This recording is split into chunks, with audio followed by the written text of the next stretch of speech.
Okay, this is Animal Paradise. I want to make this video. I'm relaxing today. It's raining everywhere. I'm just relaxing, and I choose to make some video. I think I'm going to make like 2 videos. I don't have a camera stand. I'm using my hand to hold the camera. I'm going to try to see if I can position it. It may fall out of line, but anyhow, this is Animal Paradise. I want to talk on some points. The rains are here. We are at the middle or the most tedious part of the rainy season in south of Nigeria. When I use the word south, I mean dividing the map into 2, north-south. The rains, I think we are in July. Today is 2nd of July. Rain is everywhere, and we know that rain is not good for goats. The rainy season is not a friendly season for goat farmers. Most people used to regulate their kidding season to ensure that the kidding season will not fall on the rainy season, to fall in the dry season, because the kids cold used to murder them. But we are here now. We have goats.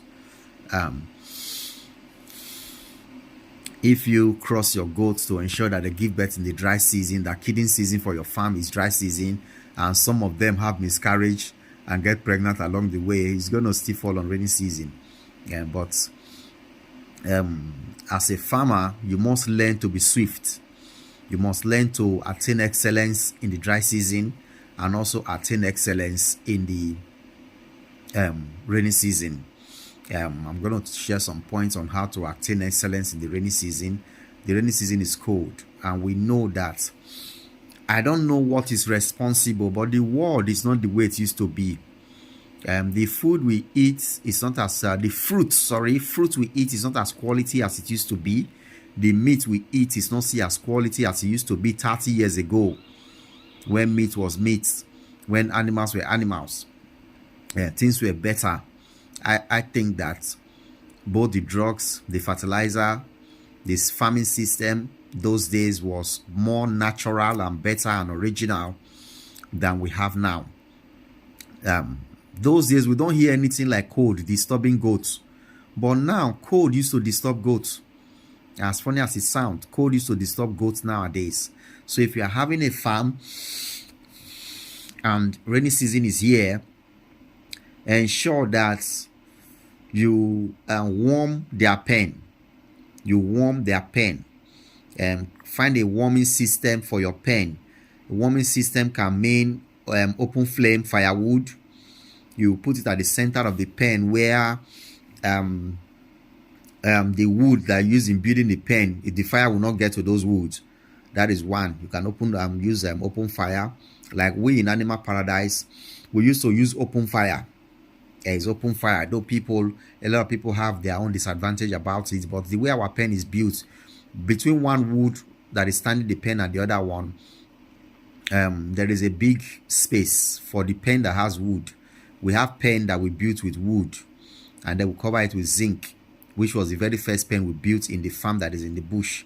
That one, we cut log, like 1.5 feet long log. We cut them like many. We'll use them to set fire. So one log can actually burn for like 2 days. Once we put small firewood around it, we'll ignite the fire on the bigger log. Once the bigger log start burning, it will not off. All this season that they used to call 7 days rain, there is always fire inside the pen. That log will be burning. You'll be seeing the flame. It will start with flame, but later the flame will go down, and then the log will be burning, and inside the pen will be hot. They will be warm. The log will be burning gradually, smoking out, but there may be no flame anymore.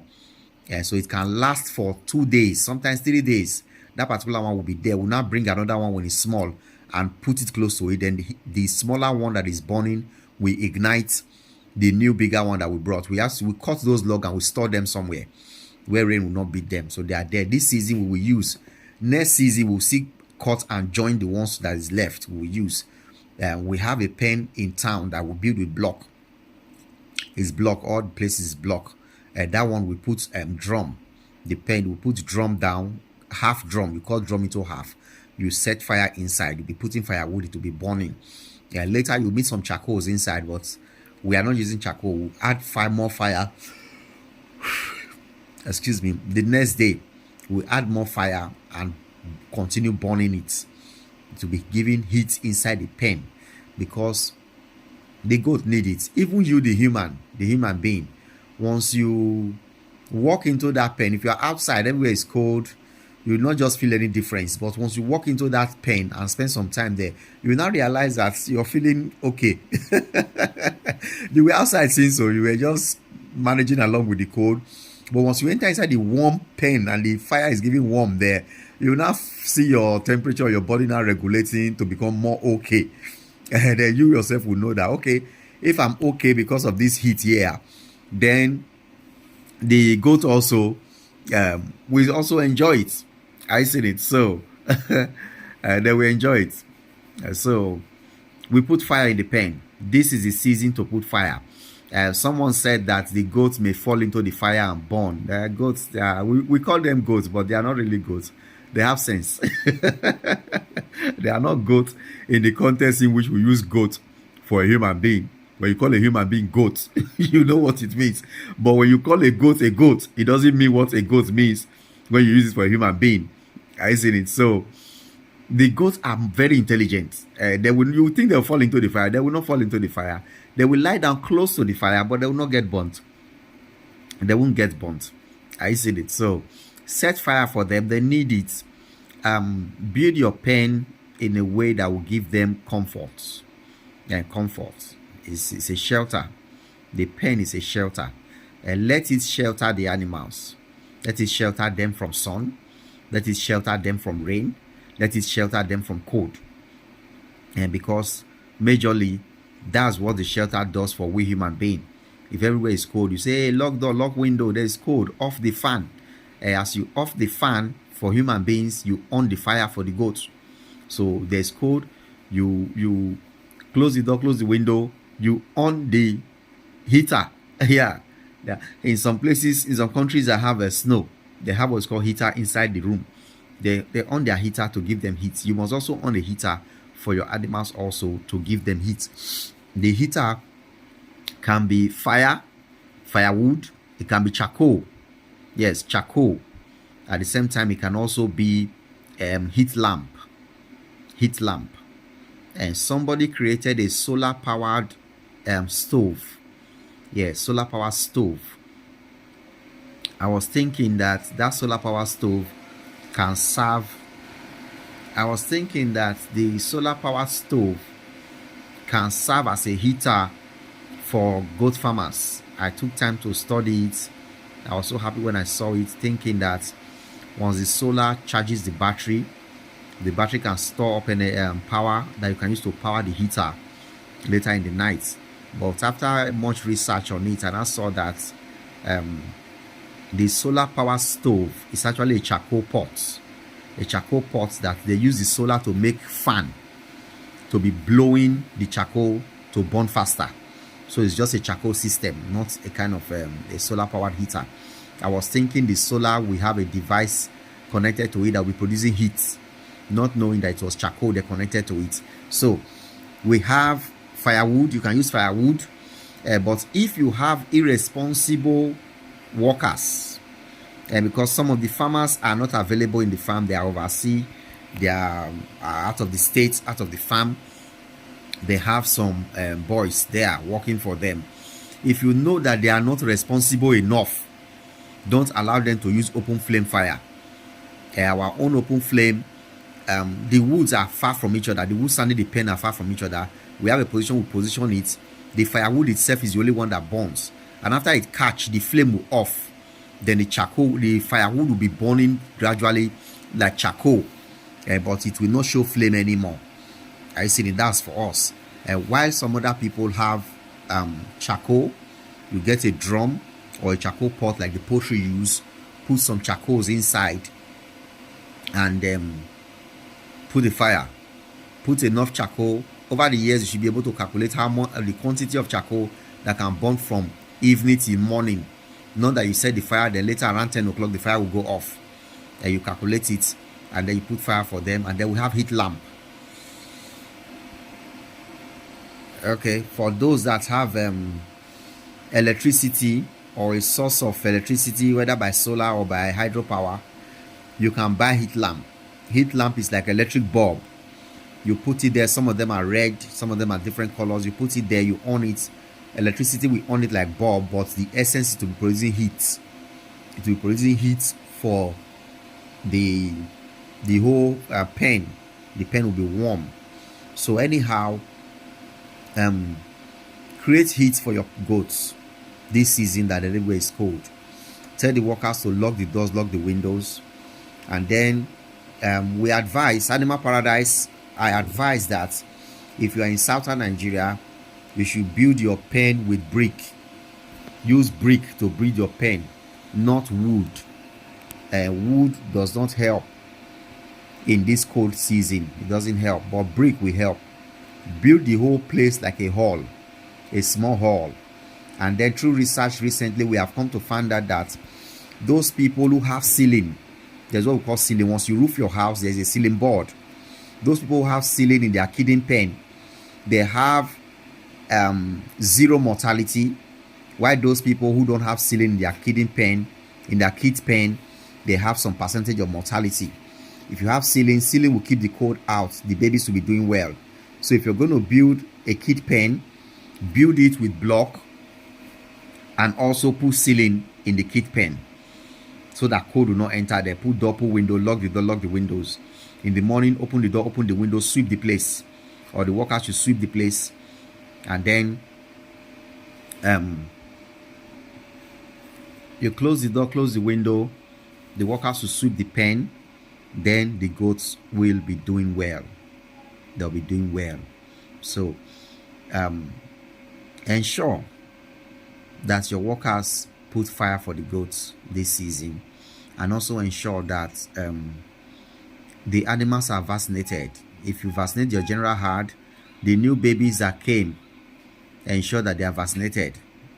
From 6 weeks old, you can vaccinate a baby goat from 6 weeks old. The book says 6 weeks, but I personally have vaccinated the 4 weeks old baby goats. When I made vaccine, I missed the vaccine to vaccinate the other ones. The babies that are 4 weeks old, I will vaccinate them. I've done that sections of time. There's no problem. But based on the books, it is 6 weeks. But me, I have vaccinated 4 weeks. So you can choose to vaccinate 4 weeks. Depends on when vaccine is available. But ensure you vaccinate your animals. Vaccination your animals is securing. Excuse me. Sorry for that. Vaccinating the animals is securing the life of the animals. It's like an insurance. And what insurance does? When you vaccinate your animals, you are guaranteed that the goat will not just die. It will not just die. It will not just catch up with PPRO and just die away. So vaccinate the animals with PPRO. Vaccinate the animals with POS vaccine. And because in the south, before POS used to be a northern thing, but now it's in the south too. Because most of the things we do for animals and buy for animals, they come from the north. And if you want to buy during the dry season, if you are buying feed, you're going to buy some feed that will come from the north. These are Arawa, these Kowa, and KK, which is soya. What's it called? I can't remember his name now. Okababa. Yeah, that's what they call them in Yoruba. The Hausas call them those names I mentioned. Most of those things comes from the north, and the trailer they're going to use to bring it, there may be animals inside that trailer, and those animals may have a virus. Any kind of virus, can be PPR, it might be POS. The animal may not come to your farm. The animal will get to Kara, while they may drop your own feed along the road. Meanwhile, those animals that were inside inside the vehicle with the feed can transmit the virus to the bag, that bag of feed, and then you bring it to your farm, and the virus comes to your farm. They begin to have pox. You'll not be wondering, how did I get pox? I didn't buy new animal. How did I get PPR? I didn't buy new animal. It came with the feed you bought. It can come with feed. Sometimes it can even come with drugs. Those drugs you buy. A vet doctor might have gone to treat some animal somewhere, or somebody, or the animal owner himself can be treating his animal in his own house, and some of the virus are on his body, some of the virus are hiding inside his fingers. Then he comes to the vet shop and then touch one Tylosin bottle and say, this Tylosin, what is the make of this Tylosin? Is it from China? Is it from Europe? Is it from Mars? Is it from Pluto? Is it from Mercury? He not touch that carton of that Tylosin, and they finally tell him that this Tylosin is from the neighborhood of one country like this. You say, no, it's too expensive, I'm not buying this one. Meanwhile, he has touched that bottle. The virus inside his finger has entered that bottle of antibiotics that is in the shop. There are some vet shops that allow the customers to enter inside and pick drugs. Maybe the cashier is attending to another person. Instead of the man standing on the line, he just walk into the shop, pick from the shelf the things that he needs. And sometimes people may even pick some things and keep. By the time they calculate it for them, they are not able to pay for all. They'll pay for some. Meanwhile, their hand have touched their farmers. And the virus that is in their farm is in their shirt. It's in their hand. They have touched that antibiotics on the shelf. They will carry it and put on the table. They can't buy it. They will return it from the table back to the shelf. And then you not knowing, coming to the farm, not knowing that the virus have been deposited on the carton of that drugs, coming to the vet shop, you will say, give me Tylosin. They carry that same Tylosin that farmer that came from very far deposited. They will sell it to you. You will carry that antibiotics to your farm. And the antibiotics have virus going along with it. It gets to your farm. Maybe you are not even that careful. You now finally, there are some persons when they are attending to one animal, they throw the carton of that antibiotics, they throw it on the ground. You just throw the carton down, carry syringe, draw the antibiotics. As you are chasing the goat that you want to give the antibiotics to, another goat will go and use his mouth to carry that carton. He will carry that carton and eat it. Sometimes carry the carton and be running. Hey, give me. He will tear off the top of the carton, which had the virus, and eat the paper and eat the virus. And you will give the one you want to give the Tylosin. You give it Tylosin. After 3 days, that one is better. The one that was having the cough that you give Tylosin, it will look better. You'll be happy. I've treated my goat. That goat, it was coughing. Now I gave it Tylosin. It's good. It's okay now. That Tylosin is original one. It's original Tylosin. Then after 10 days, the guy that ate the carton will start with the virus you brought from the vet shop. You will never suspect. You will not be wondering, how did POS? How are my animals not having POS? Are they having POS disease? Animal paradise. Please. If a goat is running temperature and he has small boil in his body, what does it mean? Oh, my goat used to be active. Now he's no longer eating. He will just stand in one place. So sometimes he will be coughing. Sometimes he will have catarrh. The virus of PPRO or the virus of POS actually came from some weeks ago when you went to the vet shop. You brought it down. I said it. That's why you must vaccinate your animals. Vaccinate them. You will not know when the thing will come. Some are airborne. When we say airborne, mean air used to carry it along. Air used to blow it and carry it along. Are you seeing it? And so, some animals, some people used to graze sheep now with cow. They can just be grazing around and walking along your road there. The road where your farm is. They never enter your compound. They are just passing the road. The road belongs to everybody. They'll pass and then deposit something. Later, air will blow it down. So, vaccine is like an insurance. It's like you insuring the life of the animals that they will not just die anyhow. They will not die anyhow. So, ensure you vaccinate your animals against PPRO and against pox. Ensure you build a quality shelter for your animals. Something to shelter them from rain, shelter them from wind, shelter them from sun, shelter them from cold. We advise people build a hall, a semi-hall. The hall can be as big as the wooden pen you want to build. It's just that the hall will be built with brick. To be built with brick from down to roofing, from down to the roof will be brick. You put door, you put window, like a normal human being room that has door and window, and then put ceiling in the kids' pen. Put ceiling. Ceiling means that you're using covering. After roofing, you put some ceiling material in the room. People who do that are having zero mortality on their kids. Are you seeing it? So that's that. Vaccinate your animals, build quality pen for them, and then prepare feed for your animals. Prepare feed for your animals. Look for different ways of feed preparation. You can do hay, you can do silage, you can do pellets, you can even have formulated feed, which are powder things or broken down particles that you mix together to ensure that your goats eat quality food. Now, if you are the type that will do hay, the grasses are many now. They are high now. If you're going to wait till some weeks before the dry season, you may not have much grass, because once you cut it, it may not grow again. If you're going to do silage, by now you should be preparing for the second or the third section of silage for this year, because after now you may not have much again.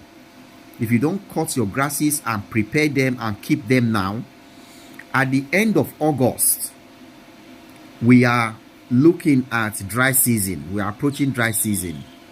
This is July now. The rains are heavy. The grasses, when the rains are heavy, grasses are doing well.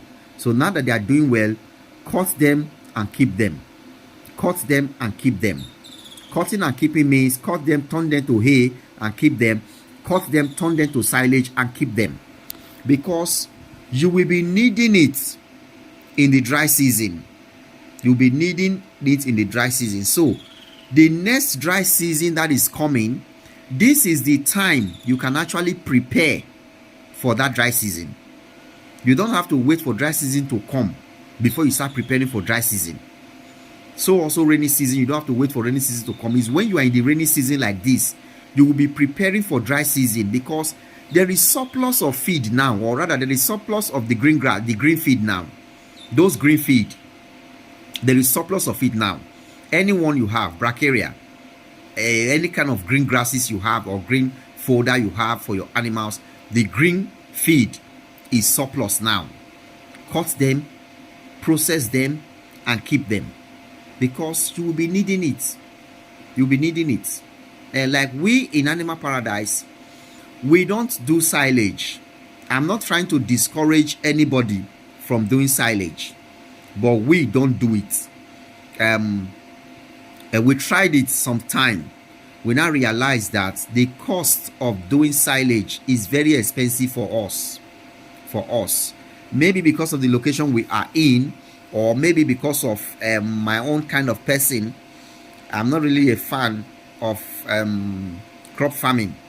I'm not really a fan. Sometimes the money I pay to those guys that we cultivate the land, that we prepare the land, and the money I also pay them to clear it, they used to bill me so high as 50,000, 50 something thousand for 1 acre. When they want to cut 1 acre into it, cut it, clear it for you to go and pack it to do silage, some will bill minimum 53,000, the smallest one, that they will cut all those bacteria for you to go and use to do silage. And sometimes it can be 7. You now price the whole land you have for them. If maybe you have 3 acres in one place, that's 150,000 or 159,000. If they are doing it for 53,000, and then they will cut it. Then other sections of people will go and be packing it, chopping it. Another section people will be chopping it, and sometimes I think it's expensive for me, and so I don't do silage. I leave my bracharia for the animals to graze, and then I do some other kind of feed preparation that I will use in the dry season And most time in the dry season, we don't have issues. We don't have issues for our animals. We used to feed them with different varieties of things, and some of our videos have it. We have grass, we have cassava peels, we have brewery waste, we have wheat offal. The only thing I don't use is koa and arawa, which is the beans shaft and beans leaf and beans stem. I don't use that too. They want all those things they are using in Kara, where they are selling, the market where they are selling animals. I don't buy them.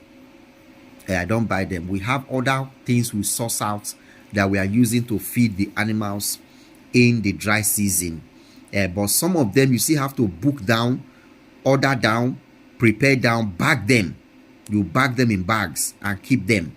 And I also come to understand that sometimes those dry feeds we are using, those feed materials we are using, they somehow are helping the animals. They used to make them fat because the fiber content of those dry things we are doing is high. Then the possibility of worm in the feed is low. And those pellet feed and those powdered feed and those things, they really do well in the body of the animals. We calculate the nutrition of the feed and give them, and then the fiber content is high. Fiber will make them big. It will make their blood flow well and make their body grow big. And fiber is high in those dry things. It's very high.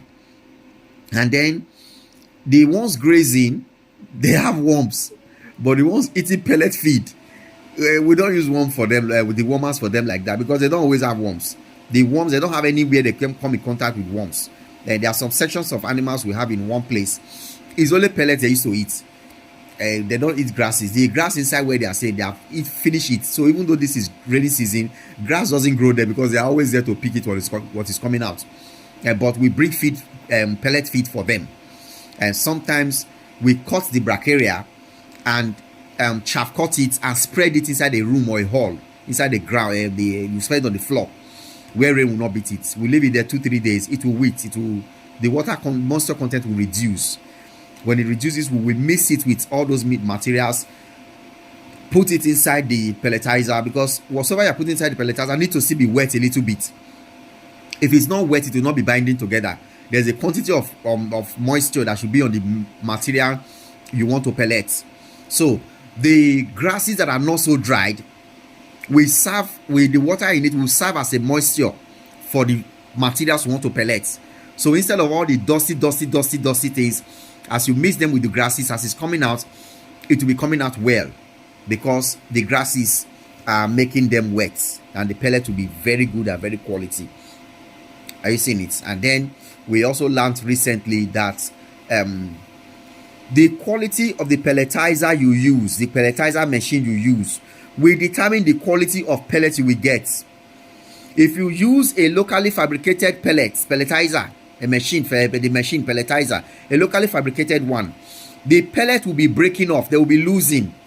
Once you finish doing them, after some days, as you are moving them from basin to basin, bag to bag, the pellet will be scattering, because the locally fabricated pelletizer does not squeeze it so tight.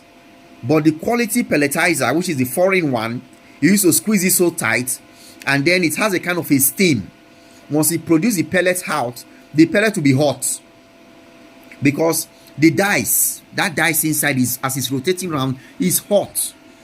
After you finish pelletizing the machine, you leave the dice, you see smoke will be coming out like a steam. But the locally fabricated one does not have that. So that steam sometimes help it to bind together. It binds together well.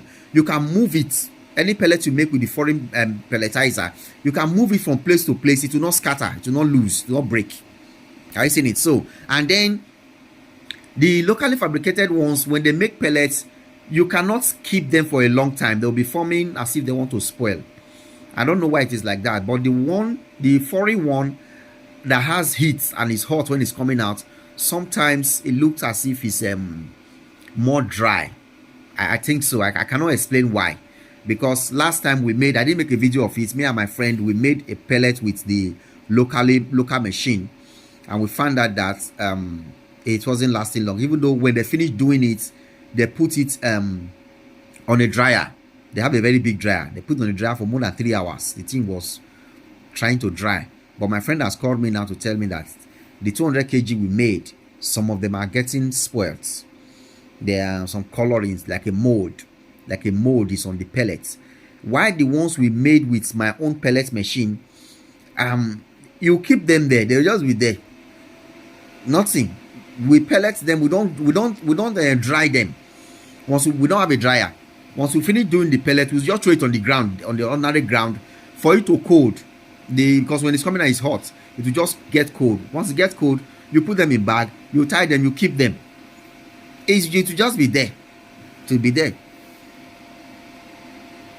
Let us say 5 weeks.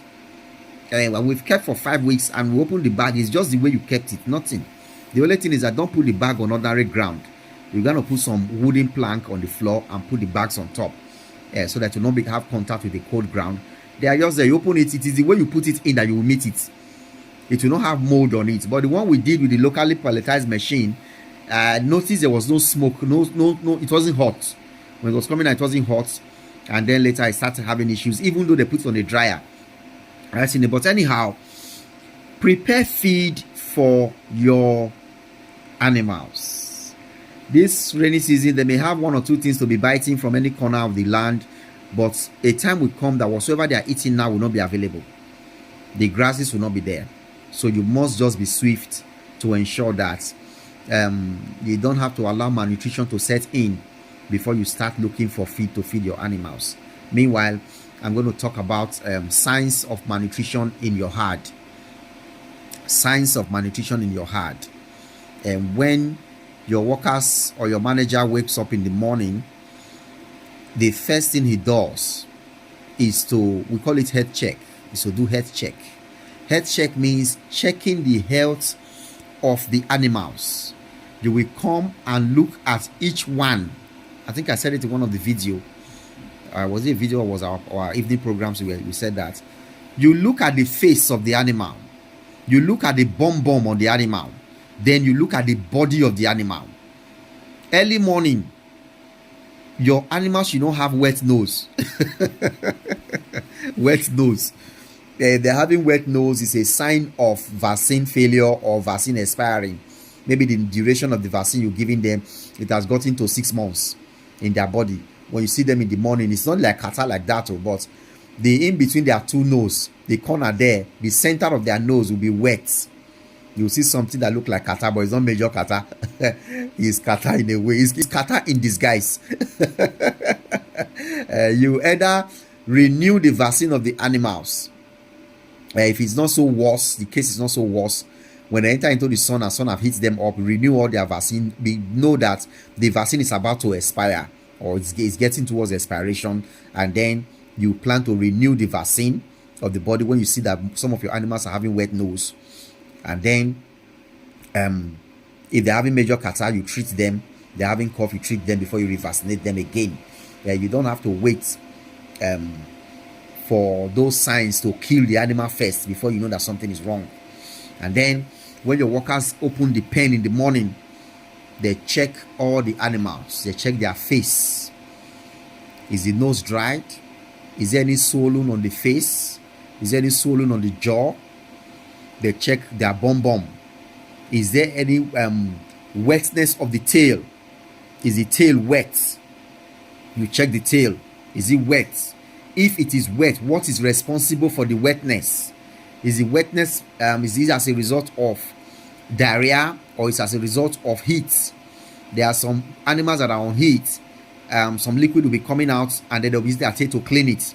Their tail may be wet, so you will check what is causing the wet. If it is a diarrhea, that is maybe you have a lot of animals. You have maybe like from 50 animals upward. Once you meet diarrhea on the floor, sometimes it may be difficult to identify the goats that have the diarrhea. You will check the back leg. Any goat that is having diarrhea, the back leg will have at the nail. You know the nail is at the front. The back of the nail, where the leg bends into two, check it. The diarrhea will stain that part of their leg. The diarrhea will stain it. If the diarrhea stains it, then you will find a solution. You know it's diarrhea that is wrong with them. Then I'm talking about health check. Then you look at the general body. Is any part of their body swollen? If it's not swollen, okay. Then you check the formation of the fur. The formation of the fur. Is the formation of the fur smooth and shining? If it's smooth and shining, they are okay. If it's smoke and it's pale, then they are about to get issues. If it's smooth and it's pale, it's not shining again, suspect malnutrition and suspect warm load. Now, malnutrition and warm load, they go hand in hand. If you're looking by the eyes, they go hand in hand. So, if the fur is not shining, suspect warm, suspect malnutrition. Tell the workers to boost the feed. You look at the record. When last were they dewormed? How effective was the dewormer in their body? And then you can also check their eyelid for worm. I'm going to teach on that later. It's a different topic on its own. When you raise up their eyes and you check the content of their body for malnutrition, sorry. You check the content of their body and see the color of the eyelid. We'll teach on that later. Today I'm talking about observation. When you look at the general body of the animal, when you see the skin is smooth and pale, it's not shining, something is wrong. It's about to be wrong. When you see that the skin is scattered, one hair go like this, one hair go like this, one hair go like this, the skin that used to be smooth before is rough now, rough coat, you will know that the animal is having malnutrition. Don't forget that I said malnutrition and warm load go hand in hand. Most of the things I'm talking about, there are signs of malnutrition, there are signs of warm load. They go hand in hand, but I'm going to be using the word malnutrition. So, when you see that the hair is scattered, just know that the animal is malnourished. The quality of feed they are eating is not good enough for them. And then, when the hair is pale, also know that the salt content of the animal is low. At least minimum 2 times in a week, you are supposed to be adding salt to the drinking water of your goats. Add salt to their drinking water. Even though you put salt lick there, and even though you put salt lick in the farm, still try as much as possible to be putting salt, confirm salt. All those kitchen salt we are using, you confirm that it is salt that you are putting inside that water that they are drinking, because the animals need salt. They need salt. If they have enough salt in their body, a black goat, the skin will be shining like mirror. If the black goat is getting enough salt, either through the feed, that's one of the advantages of feed formulation. We're even using feed formulation, you must put salt in their feed. But if they are feeding and grazing, there is no salt there. They have to get it through the micronutrients. But as a farmer, you must learn to put salt in the drinking water of the goat. If the salt is enough, their skin will be shining. Their skin will be shining and looking fine. They'll be at first glance, you will see beautiful goats. When you just glance at your animals, you just run around, you just see, your eye will catch an attractive, beautiful goat. And you don't have to look at it 2 or 3 times. And then don't rely on salt lick. I have seen people who put salt lick in their farm, and they just say, yeah, I have salt lick, I have mineral block. My brother, I have said it before. That salt lick you put in your farm, there may not be salt inside. Okay, like I said, the salt lick may not have salt, and then the mineral block may not have minerals. And sometimes if you go to where these things are produced, you'll be too disappointed. And where you think that you have bought salt lick or a mineral block, and you are giving your animals, you'll be surprised that there are no minerals. All those things on the label on that product you bought, they are not inside the thing you bought. They are not. They are just on there. They just print it on the label there. They didn't use it in the production of the thing you bought. And so we don't even know how the content of salt they put in that salt lick that we are buying. And so that's why you, as a farmer, you must ensure that you put salt in the drinking water of your goats. It's not a big deal. Get salt. There's something called Epsom salt. Epsom salts. It's magnesium.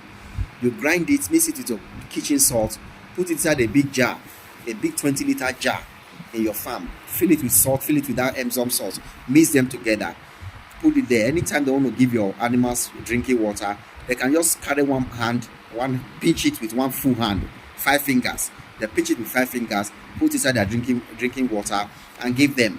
They will have kitchen salt and magnesium mixed together, and they will be drinking that water. You'll be having your animals, they will not have blood, because of the presence of magnesium in that thing in that salt you are adding to your animal drinking water. And there are techniques. As a farmer, there's 1 or 2 techniques you do every time that gives you positive results in your animals. So you'll be having your animals, because you are mixing Epsom salt with kitchen salt, and you are adding to their drinking water. It can be every day, depends on the quantity you are adding. Can be every day, can be once 2 times in a week.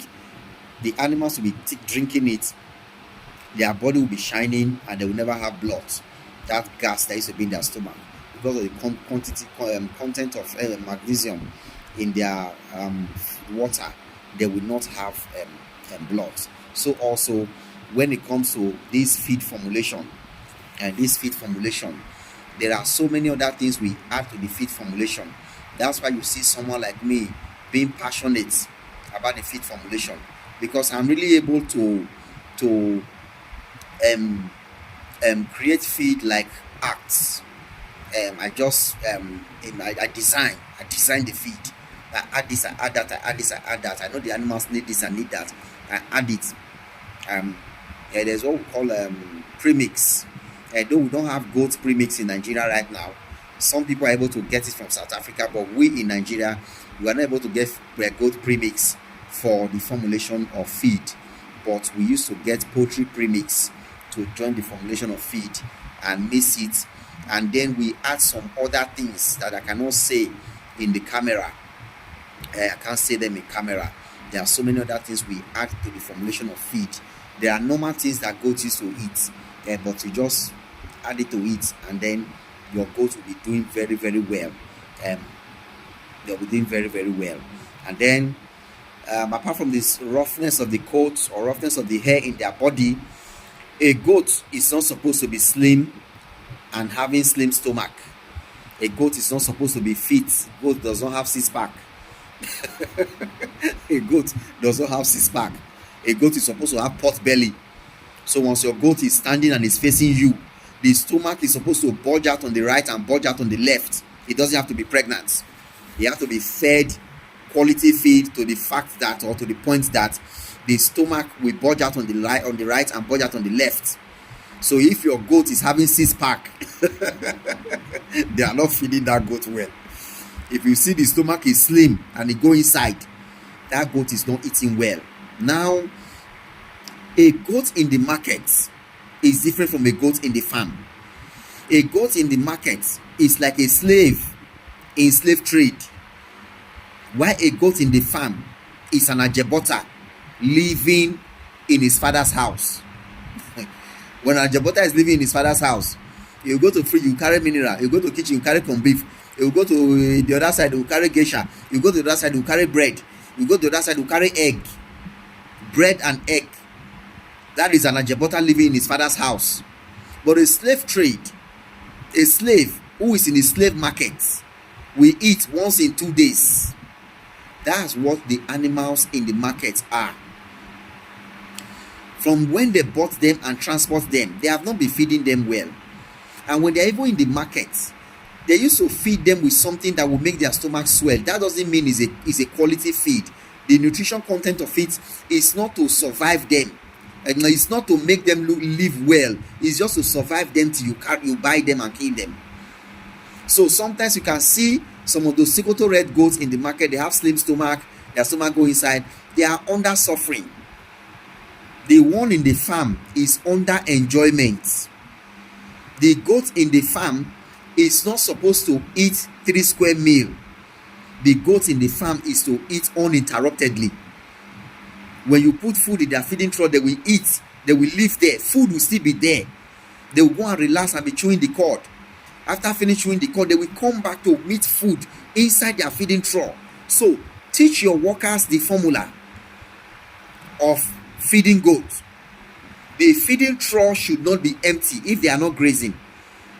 In a section of our farm, they are grazing. We still used to put the pellet feed for them, though that's not their major feed. We just still bring their own share and give them. We give them, while the other ones don't eat grass. They only eat grass inside the pellets. We grind the grass inside their pellets. That one, their feeding trough does not empty. It's always refilled. Everybody knows to refill it. Everybody knows.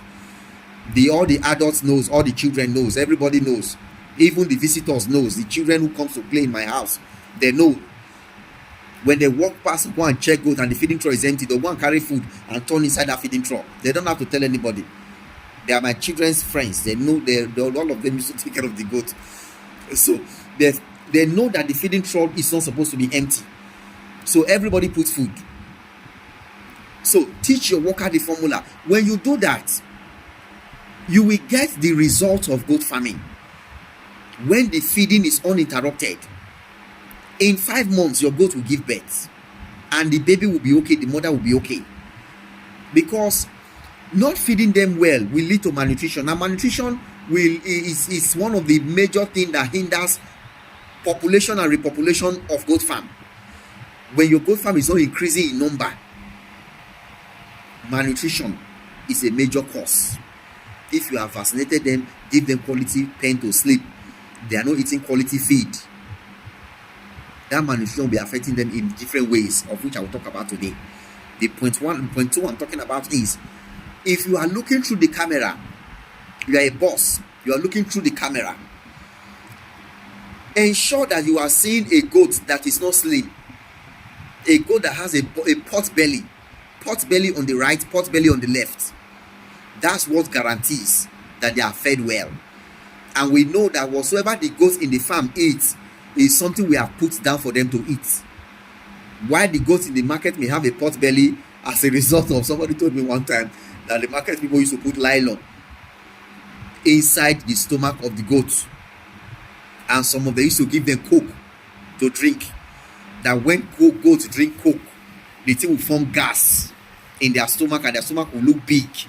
You will think it is big, not knowing that it is artificial big. Then at the end, you will get your goat to the house, you will kill the goat. After removing the intestine, the remaining meat of the goat is not up to 1 chicken.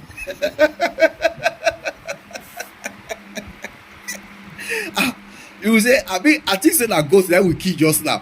By the time they cut the goat meat, it's not up to 1 chicken. One better boiler is bigger than the whole goat. You'll be surprised. Say, what's it happen? But when I got bodies going, it was very big. Oh. If not that you are there when they kill the goats, you will accuse the people who kill the goats of stealing the meat. The same thing used to happen in cows too. All those cows they used to buy for burial and all those people. There is a way they do them. They look big. Their stomach look big. But by the time you remove the intestine, there is no meat in the animal. But a farm goat is not supposed to be like that. A farm goat is bulky. You know how Ajabota look fresh and look plumpy and look bulky and have flesh. And when you see the Ajabota child, say, hey, biggie, orobo, biggie. That's what you call our Ajabota children. That's how your goats are supposed to be. Your goats are supposed to be orobo goats. Orobo goats.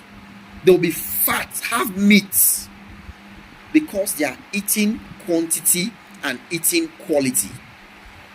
If you have quality, let there be quantity. If you have quantity, let there be quality.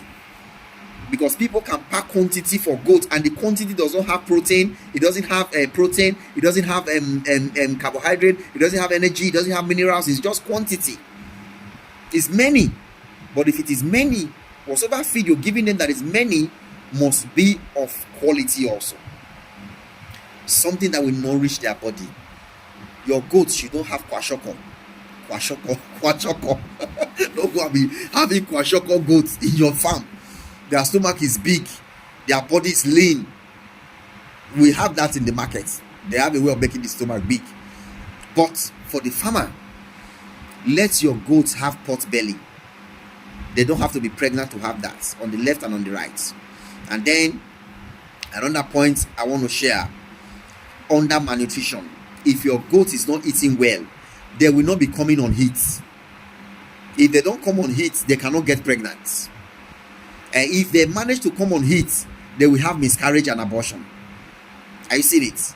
So sometimes you will say that this particular goat has been in my farm now for like 2013. He only gave birth once when he came. He gave birth 2 times. 2 months after he came, he gave birth. Since that time till now, he's always looking pregnant. He has not given birth. It has been here for 1 year. It has been here for 1 year and 6 months. It has not given birth. Most of those stories comes from zero grazing or intensive farm system, where they lock up all the goats in one place and they are bringing feed for them. As they are bringing feed for them, the feed is not enough. As it's not enough for the animal will not be coming on heat, so it will not be getting pregnant. If you get pregnant, the feed is not able to sustain the baby. It will have miscarriage. If it's 1 month, 2 months, have miscarriage, it will be in the blood level, blood state. Then the goat will have miscarriage as blood. Other goats will lick it up. You will say, this goat is always looking pregnant. It's always looking pregnant. It's always looking pregnant. But it's not giving birth. It's a sign of malnutrition. It's a sign that the general herd, they are not feeding well. All the animals are not feeding well. If you see miscarriage in one animal, second animal, know that all the animals need attention. They need attention. Especially if you keep them in one place, you are bringing feed for them. Just know it's malnutrition. It's malnutrition. Ensure that you increase their nutrition. And when they are having miscarriage, when they are having malnutrition, they won't come on heat, they won't give birth. They'll be there for years eating and they will not give birth. You'll be wondering what is happening? What is happening? They are not eating enough. The nutrients in their body cannot sustain the mother and sustain the baby. So when the nutrient is low, the body has no option but to eject the baby, which is abortion, because the nutrition of the body is supplying is supplied to the mother. The baby is also taking small, but it's not enough, and the body is struggling to feed this one, to feed the mother and feed the baby. It will say this stress too much. It will feed only the mother and eject the baby. So the baby will come out as blood or come out as one small baby goat that look like lizard. It will be on the ground and say, what is this? What is this? It look like goat. The goat has miscarriage. You will feel sorry. That feel sorry or feel bad of that miscarriage that you see is a big sign, teaching a big lesson that all the animals are not eating well. All the animals are not eating well. That eating well can be that your worker is feeding the animal very well Monday to Friday, but on Friday, because he's going to go to mosque, if he's a Muslim, he will just try to wash his clothes and do 1 or 2 things and feed the animals and go to mosque. Sometimes after mosque, maybe mosque will close by 1 o'clock or 2 o'clock, he will hang out with his friend and come back to the farm later in the evening. Meanwhile, he's only once he fed the goat in the morning before he left. That once feeding in that day, he fed them well Monday to Thursday.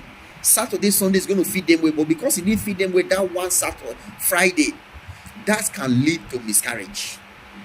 That can be a type of malnutrition, because the animal didn't eat enough feed for one day. The body will rebel. The guy may be a Christian, or he may not even be a Christian. He may be just an ordinary person who feels that Sunday is a day of celebration, because some people think that they are not supposed to work on Sunday. In a farm, an animal farm, we work 24/7, 360 days in a year, or 365 days in a year. There is no off. There is no a day off, a day of no work. Every day the animal must eat. So the only thing we do is to regulate the workers. On Sunday, this Sunday, you will go on off. Another worker will be on duty. Next week Sunday, the one that was on duty last week will go on off. The other one will be on duty.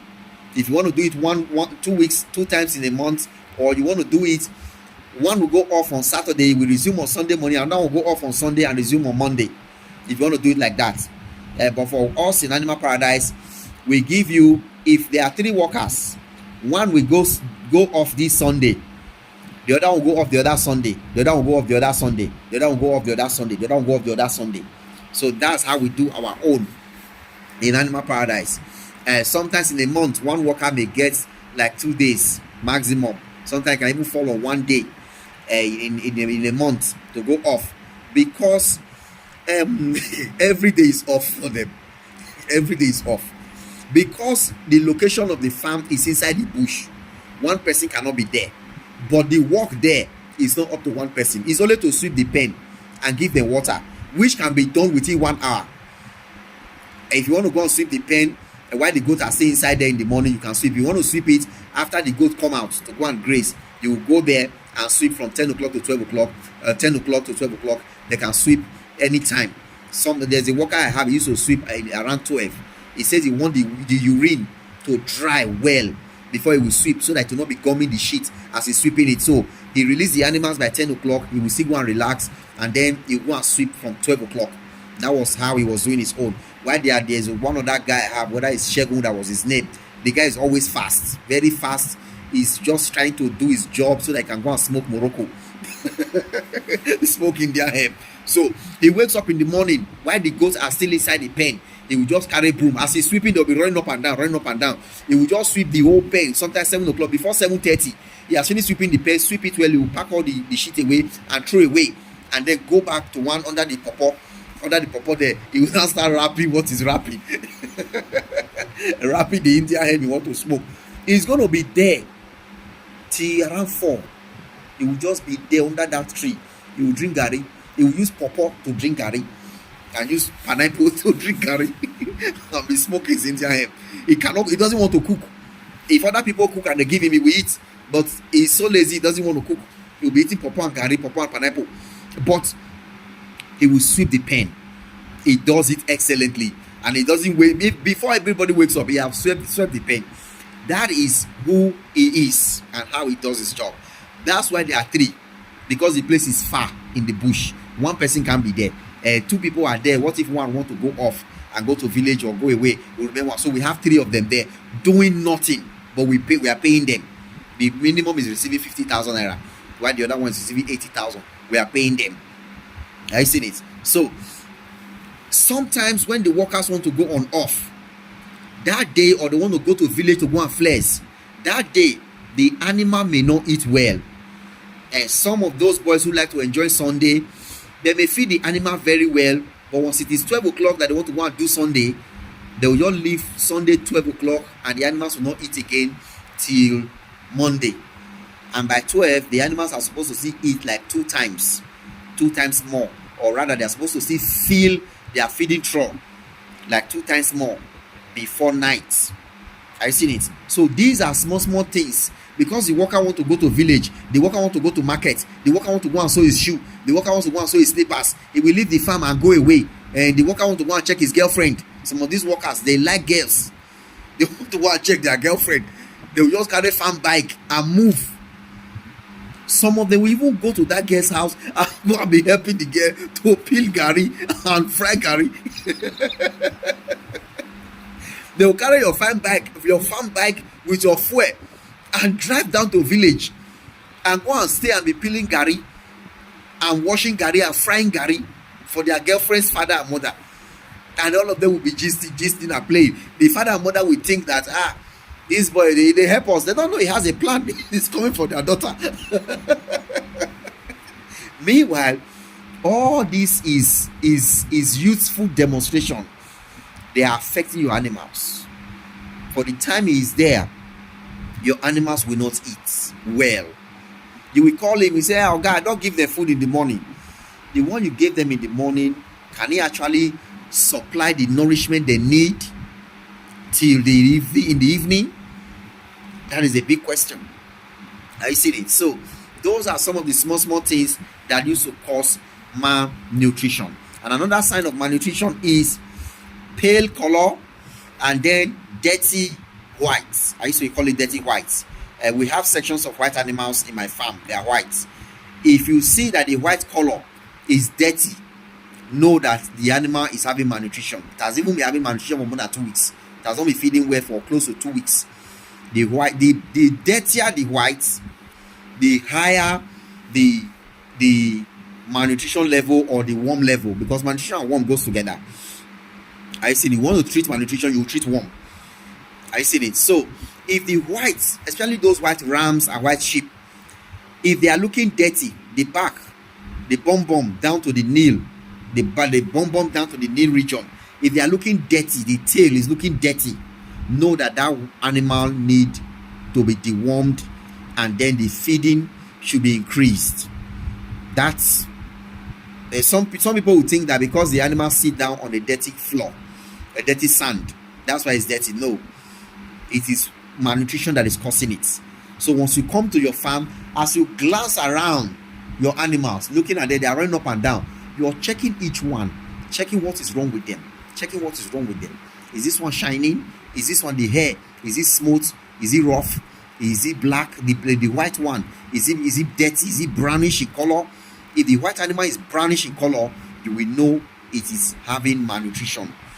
Let them increase their feeding. Sometimes when you are using paddock, you have to be checking the paddock every time. Paddock is the particular area of grazing you separated for them. Sometimes if you are using paddock 4, paddock 1, 2, 3 covers paddock 4. If you are not seeing the paddock very well, once the animals have eaten paddock 4 very well, there is no much grass there again. If you don't check it for 2 weeks, the animals will fall into malnutrition, because all of them will be inside that paddock. They will be picking things, but what they are picking some of the time is dry grass. The one that fell when they were eating yesterday, some weeks ago or some days ago, it is dried now. They'll be picking it, but they are not actually eating enough. They are not eating enough. It will lead to malnutrition later. If you don't put your eye on the ground, you just see them grazing inside the paddock there. They have grazed it for some time now, for like 2 weeks, 3 weeks. They have eaten much. They have eaten it down. It's time to relocate them to another paddock. If you don't check it on time, it will lead to malnutrition, because they are not seeing enough of the grass or enough of the feed to eat inside that paddock. So you must be checking it every time, or your workers have to be checking it every time. They don't just have to wait for the paddock to be down to zero before they can say, okay, let's relocate them. When they eat it down, you see that the only thing you are seeing there now is just the stick of the leaves. The major leaves are not there. They have plucked it out. It's just those small things that look like stem. I mean, not what they call it stem, but they just look like small stick that you see standing. Know that they are finished shredding all the leaves off. They are shredding all the leaves off the grasses. So you open the second paddock, let them go to a paddock that is fresh and filled with grass, and let them eat from there. And then you lock up the paddock that they have grazed down to allow it to recover. So another sign of malnutrition is when you see that sometimes in the morning your animal is not able to stand up. It's very weak. It's weak. It can't stand up. If it stand up, it will be staggering. And that staggering can mean many things, but sometimes it means malnutrition. There's not enough energy in the body, and because there's not enough energy or enough nutrition in the body, some other small diseases will be coming up in the body. The animal will not be having so many other kind of sickness because it wasn't eating well. Any small sickness now, the immune system is not able to fight it, so the animal will be weak. And then another sign of malnutrition in your herd is when your goats give birth and the breast is not flowing out milk. If the breast is not bringing out milk, sometimes you call us, we tell you to give it oxytocin. Yes, for that particular problem, give it oxytocin. That particular animal, give it oxytocin. Let it take oxytocin. First time, after 1 hour, give it the second time. The size of the animal will determine how many milk you will give. But that animal in itself is a big sign to teach you a lesson that the general herd, they are not having quality or quantity feed. The nutrition in them is not enough.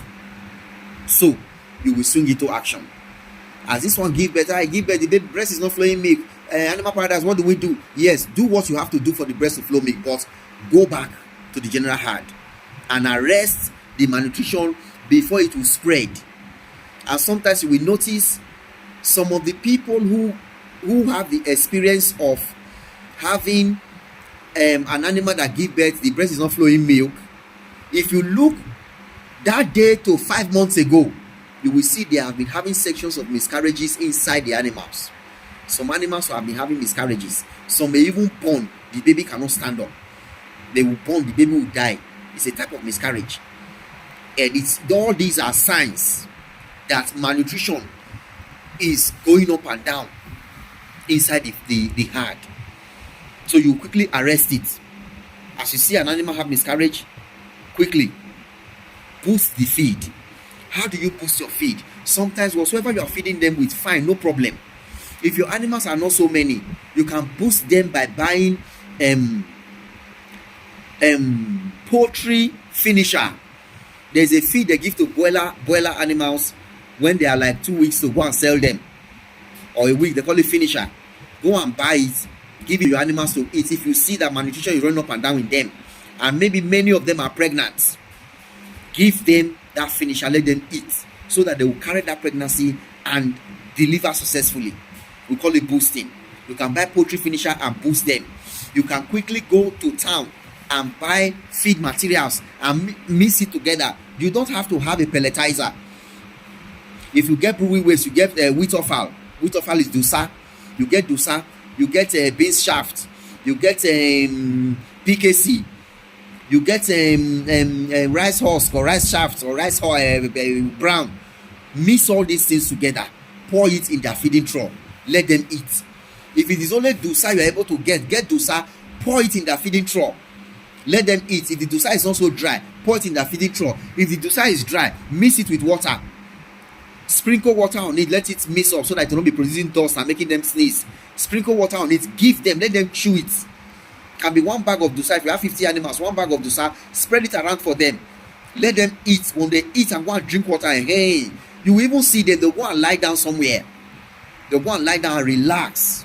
Their stomach will be out. And then at this point, let me quickly say, once you change the feed of your animals, or you bring a new feed for them, sometimes they may have diarrhea or a creamy shit. Their shit may not be pellet round like small balls. It may be creamy like cow shit. Because if you mix dusa with water, there are some dusa you mix with water like gari. You just pour many water into it. It will be liquid and mix it together. They used to drink it. If they take it, sometimes they may have creamy shit. Sometimes if they eat cassava peels, they are not used to cassava peels. For the first time you are giving them that 1 week of them eating cassava peels, either dried or semi-dried, as they are eating it for the first time, that first 5 weeks, some of them may have creamy shit. It's nothing to worry about. It's feed-induced diarrhea. If you like, give it medicine. If you like, just leave it. It will stop. Once that feed passes through the digestive system, the diarrhea will stop. Sometimes once they eat other feed, their system will not even balance up the feed and get used to it. So when they eat it, they will no longer have diarrhea. So if your animals are having malnutrition, quickly swing into action. Get something to boost them before they start falling sick and before they start having miscarriages and giving birth and their breast is not flowing with milk, or having stillbirth. So if you know that your workers are those type that used to go to go and do Friday, Ijojimo. There's something they call Ijojimo. That's Friday. They go and celebrate Friday. Or those guys that used to go and do Sunday. They used to go and celebrate Sunday. They'll go to party. Their brother, their nephew is having a naming ceremony. Their cousin is having a naming ceremony. They want to go in the village. If you know you have those workers that always want to absent themselves from duty, get all these feed put in the farm. Let him understand that every Sunday, cut food for them in the morning or give them food in the morning. When you want come out, carry this bag, put am for inside them, make them the chopper. That bag should be able to last them till 4 o'clock, 5 o'clock. If they eat from 12 o'clock to 5 o'clock, they will be okay. Because that is around the time that the worker is going to be absent. The worker can be absent from around 12 o'clock down till Monday morning. They may not even come back. But the animals will eat from 12 o'clock till around 4, 5, where we have to either chase them in or lock up the pen for the close of the day. So between that 4, 5, between that 12 o'clock till 5 o'clock, let the worker put feed down there that will sustain them till they will come back. So if they're having malnutrition, Be swift to boost them. You boost their feed by buying some of these things and boost them. Sometimes if you are close to a village market, you can just drive down to the village market, check out all those people that are selling maize. Some of them used to dry their maize or put it in bags. They can have close to like 20 bags of 20 rice bag that they load with dry maize. You can buy them, take to your farm, then crush them through a hammer mill. If you are in a village where they are doing gari, they are selling gari in a market. That region in the market where they are selling gari, sometimes it's a very big hall. After they finish selling that gari in that market, carry a broom, sweep that hall. You will see how much gari you will get for your goats to eat. Gari, you may sweep the hall and get close to like 3 big bags of gari from that big hall where they are selling gari. Different market will come and sell gari there. After selling that gari, the ones that is pouring on the ground, they will not pack it. They have to sweep it and throw it away. You can sweep it and carry it to your farm. And you get 3 big bags of gari. You grind corn and mix that gari with it. You grind cassava paste and mix it with it. You carry wheat offal, dusa, you mix it with it. You carry PKC, you mix it with it. You carry salt and throw it on it. Before you know, you may have gotten a 100 kg or 200 kg of this mix I'm talking about. You carry salt and baptize it and mix it together. Okay, your goat don't chop. All this nonsense, you just gather together. So your goat don't chop. They have eaten well and eating good. Sometimes if it's maybe like 200 kg, bag it into 50 kg and keep. One day carry 50 kg out, throw inside their feeding trough. They have a corn there. They have gari there, which is starch. They have cassava peels there, which is carbohydrate. They have a dusa there, which is protein. They have a PKC there, which is protein and minerals. The oil. They have a salt there. If you have a premix, throw some premix on top. If you have molasses also, mix some molasses and use it to wet it. Because the gari and all those dusa that are dried, they may be producing powder. Mix molasses. 1 or 2 liters of molasses, used to wet it, mix it very well. If you have a mixer, throw it inside a mixer, let everything mix well. You have a quality feed from nonsense. All those nonsense things, you've turned them to quality feed, and you get your animals fed. I went to a village in my state, Ogwa, Mr. Odion's farm. I was in one place talking with somebody. He said in the other village that somebody sold corn, this maize, agbado, he sold corn for 12 million. That he has farm of corn for 12 million. Wow. I was like, how I wish this place is close to my place. As he's breaking that corn and putting inside the car, inside they said 1 Yaris, you have 1 Hayas. If you load 1 Hayas, 500,000. So as he's maybe load like 30 Hayas from his farm, as he break 1 corn and put inside the Hayas, me I will cut the stem and carry away. That stem that is holding the corn, that thing is very nourishing. Very, very nourishing. You can cut, at least for him to be able to sell 12 million, not be small land of farm of corn he gets.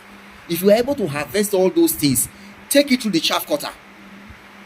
As you take them all through the chaff cutter, if you want to wheat them, leave them to be shrinking. You can leave them in open space where there is roof. It will be shrinking. After shrinking for like 3 days, 4 days, there will be no water. You can grind it to powder. And keep it. Or if you are the type that will do silage, as you take all of them through the chaff cutter, put them inside bag, turn molasses on top, tie them. Anaerobic fermentation don't start. You have silage already. Keep it. You are not the one who plant it. You are not the one who prepared the land. You are not the one who plant the corn. You only just went there to carry it, to harvest it, which will not cost you much money. But if you check the prices of preparing land, planting, after you prepare land, you pay them to clear the land. You not pay them to plant. You not pay them to weed.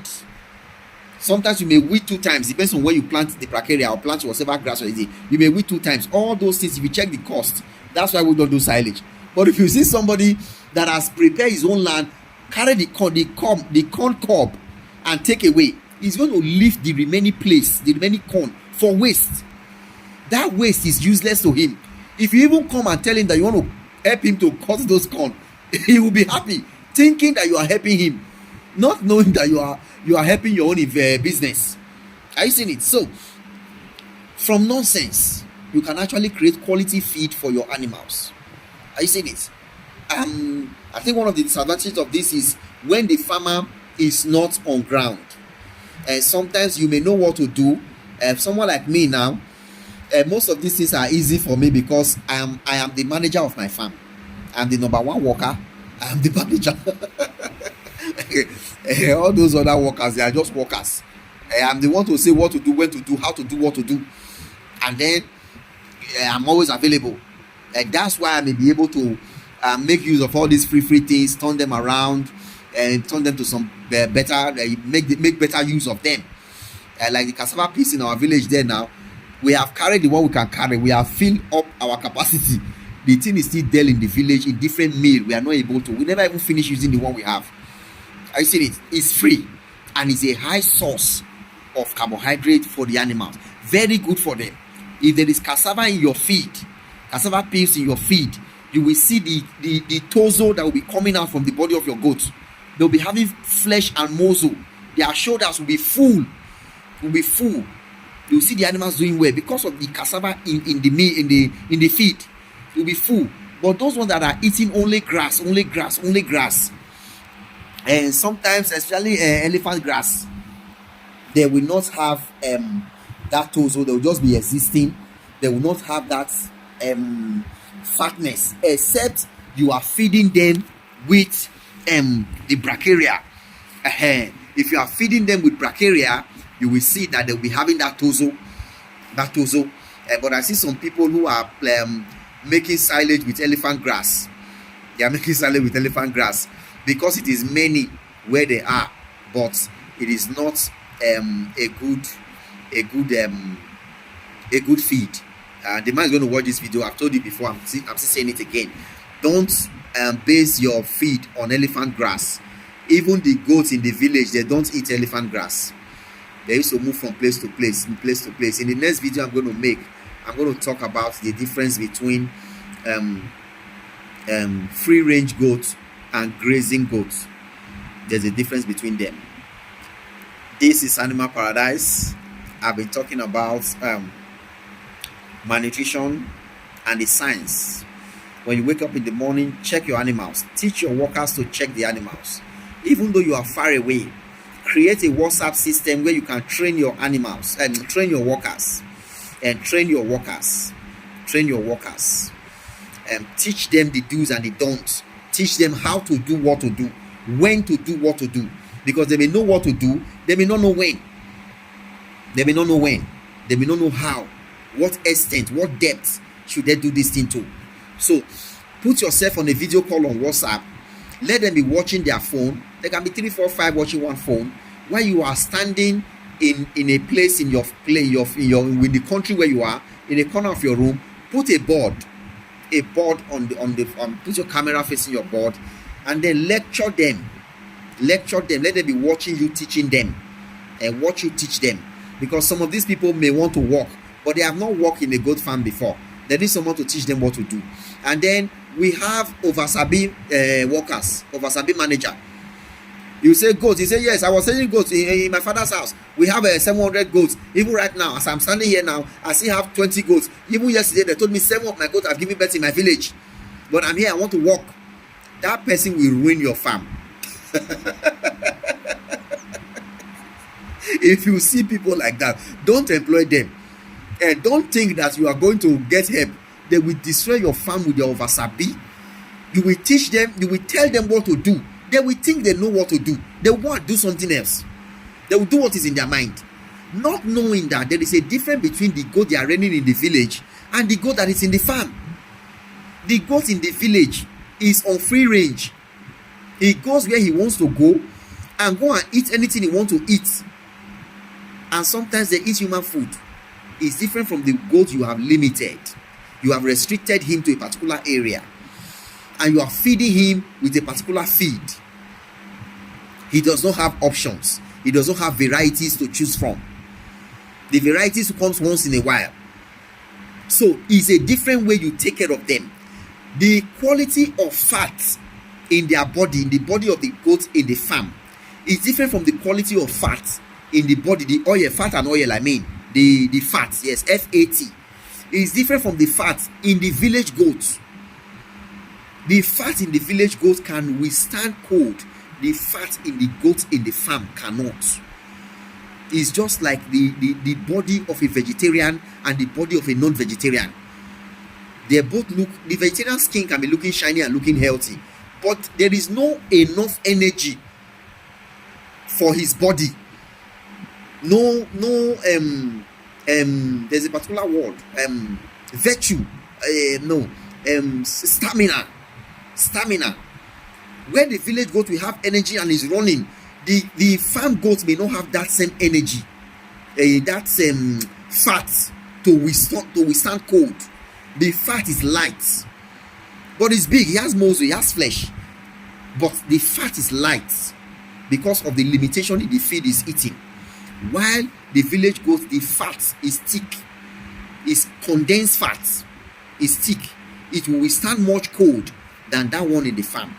So the workers should be taught that it is not how they are training goats outside or where they are coming from that they are going to train goats in your farm.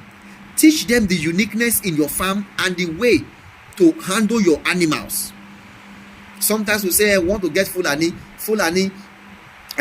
they know how to take care of animals. Fulani know how to graze animals. They know how to graze animals. One boy I have,